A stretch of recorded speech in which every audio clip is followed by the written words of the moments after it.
All right, hello and welcome to your next lab. This one shouldn't be too bad. It's just about files, and that is not the worst of concepts we've seen in this class, that's for sure.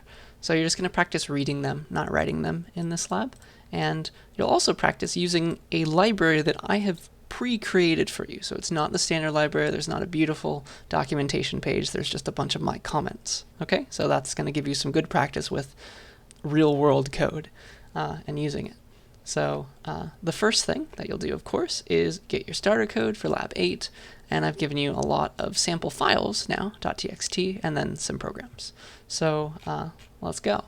The first thing that you'll implement is this countwords.cpp. It works alone, okay? So you'll just compile it by itself, and what you'll do is you'll get two command line arguments, okay?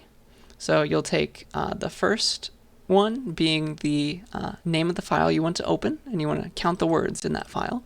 And then the second one is the word that you want to count. So apparently inside of Shakespeare, thou, in any form, capitalized with a period at the end, things like that, it appears 5,485 times, and similar for all these. So that the case should not matter. Okay? And so that's how you're going to run it. And let me show you that very quickly. Boop. So you're just going to implement all this stuff, and also you should implement this fixed string just function. So the idea is you're going to read a bunch of stuff from the file that lives in argv1 with that file name, and you're going to keep on counting how many times you see a certain string that was given to you in argv2.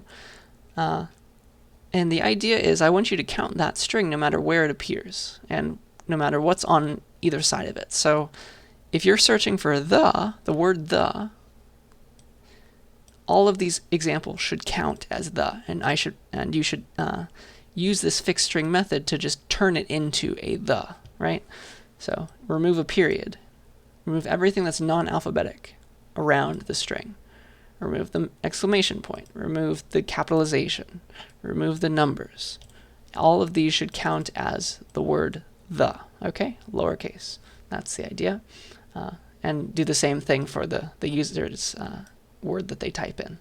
So you'll use this fixed string function. Hopefully that makes sense. And then you'll just go through the file that the user gave you the name of it in argv1, and you'll just search for that string and count a bunch of times, and then you'll just keep this cout couple of lines that I made for you, and it'll say how often that string appears. Okay, so that's not too bad. You're just reading a file and counting words. You got to pre-process the words though to make sure that you count them all.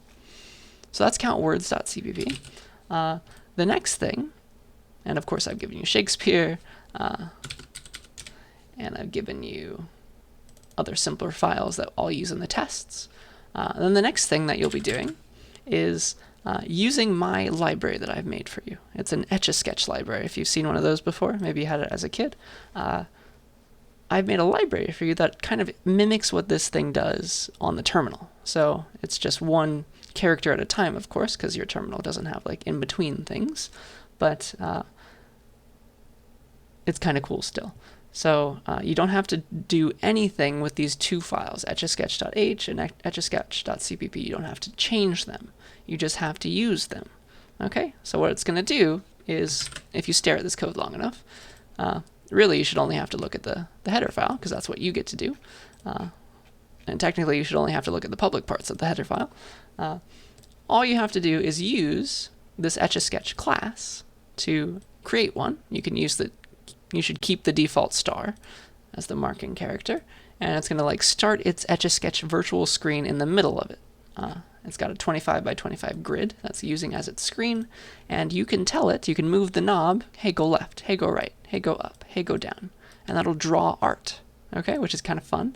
And then once you're done building up a drawing using this object of type Etch-a-Sketch, you'll say get artwork, and that will give you back a string that you can then print out.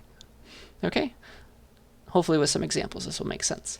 And all this other stuff, this is just for me as the implementer that you don't have to care about. If you do want to know, I encourage you to go and look at my library, but there's no reason that you have to unless you're curious. Okay? So that's the idea there. And here are a bunch of files, input 0, 1, and 2, that hold the commands for this Etch-a-Sketch. So that's the trick. That's the final piece of the puzzle. You're going to implement this file called readanddraw.cbp using my library, and you're going to read a file with commands in it. Okay? All of these have commands, and each character is a command. Okay? When you read an R, it means, hey, Etch-a-Sketch, move your knob to the right. Move it to the right, move it to the right, move it up, move it to the left, move it down. Okay, so you're going to read each character and use that to control the Etch-a-Sketch object. You'll call these associated methods on an Etch-a-Sketch object. Okay, so in your readanddraw.cbp, you're just going to open up the file that the user gave you in ArcView 1, and then you'll just go ahead and create an Etch-a-Sketch object. All you need is one, and then as you read the file, you'll command the object that you made of type Etch-a-Sketch, going left, going right, going up, and going down, and then finally you'll print the drawing that you built up. Okay, hopefully that's not too bad. And so, for example, input1.txt, remembering that the Etch-a-Sketch starts in like the middle, all this turns into, when you run it, if you get it working properly, you compile and run it on input 1, it turns into this drawing where I kind of said hi. Okay, and I've got a couple more for you as well. So just get that working, and that is your lab. Okay, so you're going to use my library, and you've got to remember to compile with it, but the only thing that you're changing is readanddraw.cpp. Okay, so with that, that's all you need to know. You're going to submit those two files, countword.cpp and readanddraw.cpp, and that's what the autograder wants.